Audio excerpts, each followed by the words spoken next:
여러분 안녕하세요. 홍해걸입니다. 저는 다시 제주로 왔습니다. 날씨가 그런데 초여름 날씨입니다. 30도 가까이 되고요. 어, 해수욕장 근처에 가봤더니 벌써부터 개장이 일주일이나 남았는데도 사람들로 와글와글 합니다. 마침 날씨도 좋고 바람이 불지 않아서 고무 보트를 타고 방금 비양도까지 다녀왔습니다. 네, 요즘은 이렇게 땀을 많이 흘리는 계절이잖아요. 그래서 오늘은 땀에 대한 이야기 여러분께 들려드릴까 합니다. 두 가지 잘못된 속설이 있습니다. 자, 첫 번째, 땀을 많이 흘리면 뭔가 허약한 거고 내가 병이 있는 거고 건강이 나빠진 거다라는 걱정입니다. 어르신들 가운데 그런 분들 많잖아요. 뭐 더울 때 땀 삐질삐질 많이 흘리고 그 다음에 매운 거 먹을 때 유난히 땀 많이 흘리는 사람 보면 얘야 너 요새 왜 이렇게 몸이 약해졌냐 걱정들 많이 하시잖아요. 그런데 이게 이제 아마도 한의학적으로는 의미가 있나 봐요. 그런데 제가 전공한 서양의학적 관점에서는 아무 상관이 없습니다. 결론적으로. 그러니까 무슨 얘기냐면 땀을 흘리거나 안 흘리거나 하는 건 순전히 그 사람의 유전자, 체질과 관련된 거다라는 얘기죠. 사람마다 생김새가 다 다르듯이 동일한 더위나 동일한 매운맛이나 동일한 운동을 할 때 얼마나 많은 땀을 흘리는가는 건강과 아무 상관이 없다.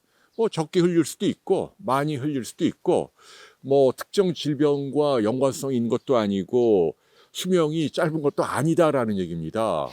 의학 교과서에 땀을 많이 흘리면 질병이다 이런 얘기는 없다는 얘기죠.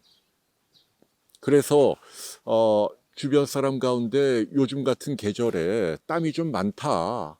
너무 걱정하지 마십시오. 나의 건강과는 아무 상관이 없다. 자, 그런데 건강과 관련된 땀이 있습니다. 있기는. 그게 어떤 거냐? 첫 번째, 식은땀입니다. 식은땀은 말 그대로 덥지도 않고 운동하지도 않고 매운 걸 먹지 않고 가만히 쉬고 있는데 땀이 막 나오는 경우죠. 자, 이건 뭔가 좋지 못한 징조라는 얘기죠. 이해가 되시죠? 어, 네 가지 정도 의학적으로 생각을 해봐야 합니다. 우선 결핵이 있는 경우, 결핵이 있는 경우에는 특히 야간에 밤에 잘 때 베개를 흥건히 적실 정도로 땀이 나오는 경우가 있다는 얘기죠. 밤에 식은땀을 흘린다. 이거는 좋지 않다는 얘기죠. 결핵 의심해 봐야 하고요. 그 다음에 쉬고 있는데 뭔가 식은땀 나고 기분 나쁘고 가슴이 조여도 답답하다. 이거는 심장병이죠. 협심증이라든지 심장의 발작 증세가 나타날 때 동반되는 증세일 수 있습니다. 그리고 또 하나가 이제 갑상선의 병이 있을 때, 그리고 여성들이 폐경에 즈음했을 때, 그리고 정신과적으로 불안장애가 있을 때, 이런 다섯 가지 경우는 식은땀을 중요한 증세로 한다는 얘기죠. 자, 그러니까 구분을 해야겠지요. 요즘처럼 덥다, 운동을 한다, 매운 걸 먹는다. 이럴 때 땀 많이 나는 건 전혀 걱정하지 마시라. 건강과 상관없다. 그러나 그냥 가만히 앉아서 휴식을 취하고 있는데 땀이 난다. 식은땀이다. 이런 경우에는 가까운 병원에 가서 아까 제가 말씀드린 다섯 가지 경우에 해당되는지 점검이 필요하다라는 얘기입니다. 자, 이렇게 식은땀 말고 또 하나 좋지 못한 땀이 있습니다. 이거는 이제 뭐 암내라고도 할 수 있죠. 역겨운 냄새가 나는 경우죠. 뭐 이것도 피부에서 분비되는 거니까 땀이라고 할 수 있는데 우리가 스트레스에 많이 시달리면 이런 종류의 땀이 납니다. 스트레스에 시달릴 때 나타나는 땀은 운동할 때 흘리는 땀하고 다릅니다. 운동할 때 뭐 흘리는 땀은 체열을 시키기 위해서 내 몸을 보호하기 위해서 자연적으로 발생되는 아주 고마운 땀이죠. 여러분도 아시죠? 열사병 때는 오히려 땀이 안 나와요. 체열이 막 40도 올라가는데 그래서 사람이 죽는 겁니다. 그래서 그런 건 고마운 땀이고 그런데 문제는 이제 스트레스에 시달리면 좀 끈적끈적한 종류의 땀이 나오고요. 이런 종류의 땀은 분비되는 선이 다릅니다. 아포크라인 글란드라 그러죠. 주로 이 겨드랑이나 성기 주변 여기에서 나오는 땀이죠. 그리고 이 땀은 그냥 맑은 물이 아니고 지방이나 단백질이 섞여 있는, 그래서 세균이 번식하기 쉽고 냄새가 많이 난다는 얘기입니다. 그래서 이런 종류의 땀을 많이 흘리는 것도 이렇게 좋은 건 아니에요. 너무 스트레스에 많이 시달리고 있다라는 얘기니까 좀 휴식을 취하는 게 좋고요. 심한 경우에는 물론 수술을 비롯한 치료가 필요하기도 하고, 가벼운 경우에는 우리가 데오도란트라 그러죠. 그거 사갖고 뿌리거나 하면은 좀 도움을 받을 수 있습니다. 어, 니베아 같은 그런 그 제품들이 있으니까 처방 없이 쉽게 구할 수 있다는 얘기죠. 데오도란트의 도움을 받으십시오라는 말씀을 해드립니다. 자, 그러니까 이해가 되시죠? 정도나면 필요할 때 흘리는, 더울 때, 매운 거 먹을 때, 운동할 때 흘리는 땀 괜찮다.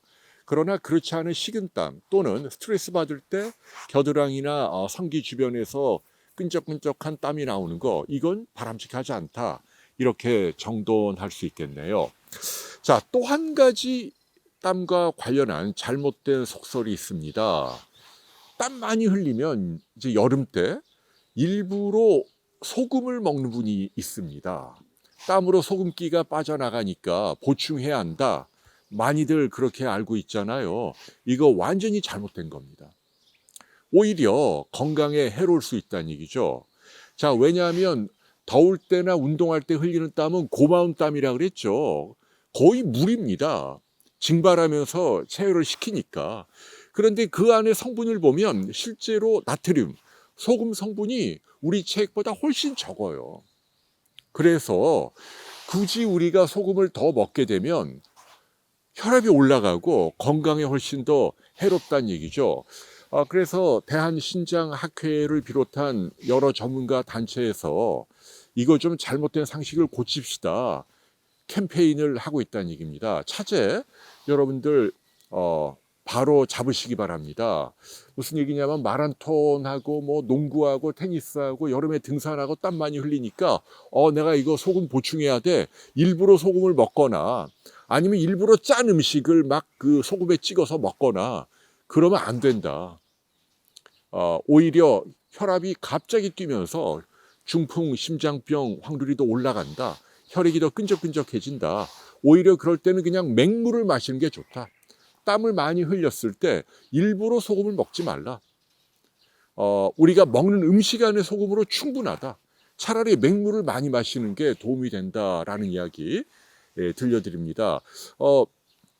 조선소 같은 데서 땀 많이 흘리는 근로 환경에서도 옛날에는 이렇게 각소금을 줬는데 이것도 잘못 알려진 상식이라는 얘기죠.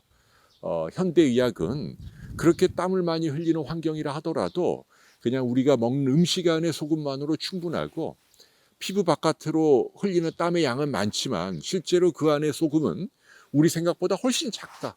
절대 걱정하지 마시고 차라리 탈수를 예방하기 위해서 맹물을 마셔라 이렇게 권고하고 있습니다. 얼마 전 아주 좀 비극적인 소식이 전해졌죠. 아마 아시는 분들 계시리라고 믿습니다. 우리나라 대동맥 질환 수술의 대가로 알려진 서울아산병원 주석준 교수님이 안타깝게 돌아가셨다고 하네요. 정말 몇 안 되는 필수 진료죠. 대동맥 질환 응급이니까 전국 각지에서 헬기 타고 올라오면 24시간 스탠바이 대기하고 있다가 병원에 와서 수술하고 그날도 응급 수술을 하고 댁에 돌아가셨다가 잠깐 주무시고 아침에 나오는 길에 그만 댁이 병원에서 10분 거리에 있다고 하네요. 왜냐하면 콜이 워낙 많이 오니까. 연배가 이제 60 다 된 분이에요. 이제 나이도 굉장히 많고 원로급 교수님인데 후학들이 워낙 흉부외과를 지원을 안 하니까 그 연세에도 직접 불려 나가서 수술을 했다는 거니 환자 입장에서는 얼마나 고마운 분입니까? 그런데 아침에 자전거를 타고 가시다가 우회전하는 덤프트럭에 치였다는 거죠. 너무나 가슴이 아픕니다. 어, 그래서 차제에 트럭 운전하시는 분들께 호소합니다. 물론 나름대로 고충이 있겠지만 여러분들의 잠깐 실수가 고귀한 생명을 앗아간다. 신호 위반이니까요. 우회전 때 좀 멈춰야 되는 거 아닙니까? 얼마 전 제주에서도 덤프트럭이요. 서귀포죠. 브레이크를 못 밟고 앞에 차 2대를 들이받아갖고 2명이나 아까운 생명이 돌아갔다는 얘기입니다. 저도 여기 운전할 때마다 아찔아찔해요. 도로는 좁은데 아래에서 그냥 겁나게 빠른 속도로 트럭이 막 내려옵니다. 한 1, 2도만 핸들을 꺾으면 그냥 죽는 거예요. 그래서 트럭 운전하시는 분들께 정말 각별히 안전운전 당부드리고요. 그리고 저도 자전거를 탑니다마는 자전거 타는 분들 조심하세요. 이번에 주 교수님 이외에도 인천에서도 얼마 전에 60대신 운전하는 분이 마찬가지로 트럭에 치여 돌아가셨어요. 제가 그걸 알아보니까 이 트럭이 이게 높으니까 바짝 붙어 지나가는 자전거가 안 보인대요.